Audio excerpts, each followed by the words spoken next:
Everyone, Mitchell here from Jeffrey Workplace Solutions. Today we are talking about ergonomics in a nutshell.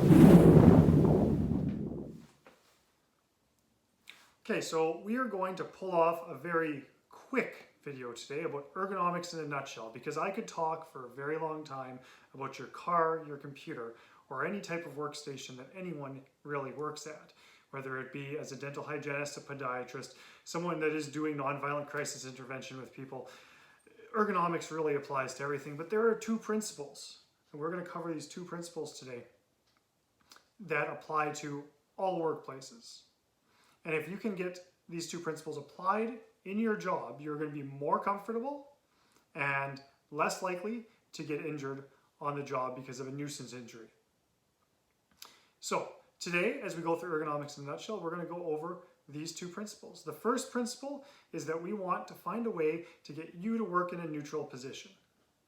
The second principle is finding ways to change position and incorporate movement into your everyday job so that you are less likely to develop an injury because your muscles end up being overworked. So when we're thinking about these two ideas, we will start by figuring out what neutral positioning means. So to start, everyone stand up. I know you're probably at a computer right now, maybe with your phone, but stand up for a moment for me. Okay, so take a look straight down at your feet. Look at your feet and draw a circle around your toes and the sides of your feet and your heels. Okay, you have that circle imagined? Okay, so that's called your base of support. That's the first important part of understanding what neutral positioning is.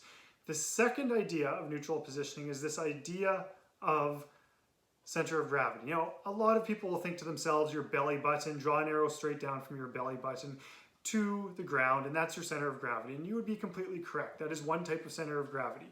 And we can understand base of support better with the center of gravity. While you're standing right there, start to lean over in one direction, and at some point you're going to stumble. You're going to move your feet. What has happened is your center of gravity has moved away from your feet, and once it gets outside of your feet, you stumble in order to make your center of gravity whole again so that you're not stumbling anymore.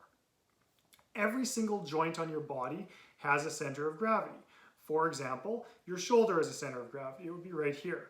When your hand is at your side, your center of gravity goes straight down and it strikes the edge of your base of support. Your neck has a center of gravity. When your head is straight up and down, your neck will have an arrow that goes straight down and strikes the middle of that base of support. When your gravity arrows hit that base of support, you are in neutral position to the best of your ability. Now, we always want to try to set up workstations so that your center of gravity for each individual joint hits as close to the middle of your base of support as possible. So when we think about this, we can think about different types of jobs.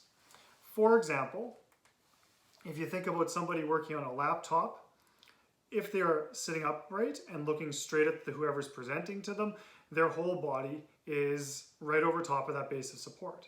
However, if you look down at your laptop, now your head goes forward, that arrow shifts forward to your forehead, and it goes straight down and hits the ground in front of your chair, in front of your feet.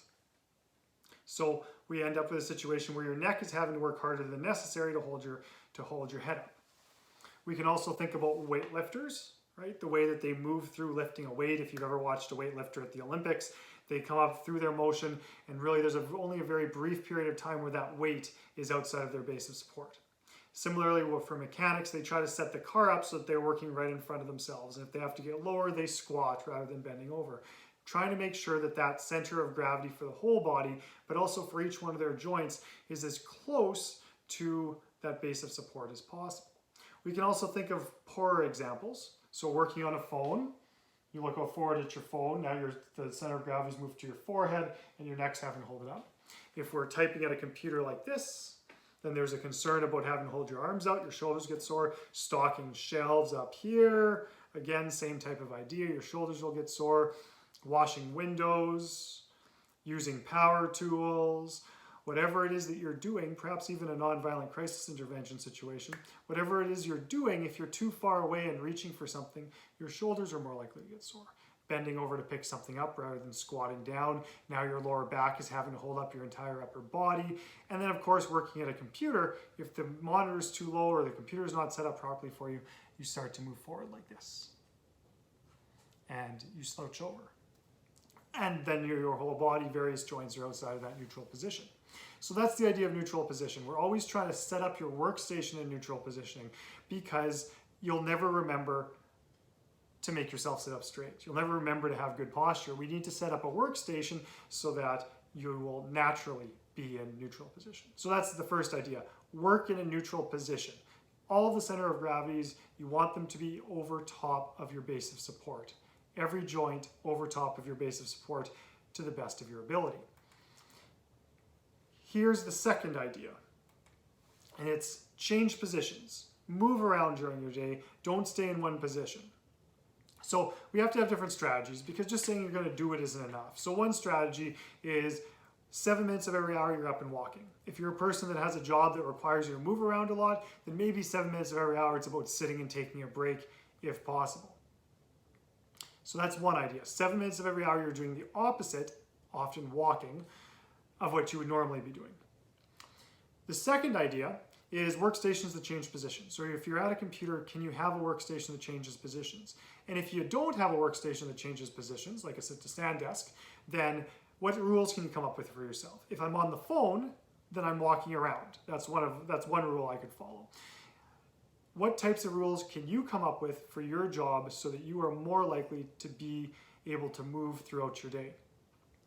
And of course, the goal is to balance sitting and standing. So if you stand a lot for your job, find times to sit. If you sit a lot, find times to stand. There's also this idea of how you strategize your day and organize your day. So instead of doing 3 hours on the computer or 3 hours at this task, 3 hours at that task, is it possible to spend a little bit of time at this, then a little bit of time at that that's in a different position, and a little bit of time on the phone that's in that position? Do you have paperwork to do? Do you have time working with people to do? Can you schedule your day so that you are changing positions because your tasks change rather than having to remind yourself to change positions? So, 2 principles. Set up your workstation as much as possible to work in a neutral position. Center of gravity for all of your joints go over your base of support. And number 2, change positions. Plan your day so you can change positions. Move, walk for 7 minutes of every hour. Find ways to get your body moving throughout the day to maximize your comfort. That is ergonomics in a nutshell.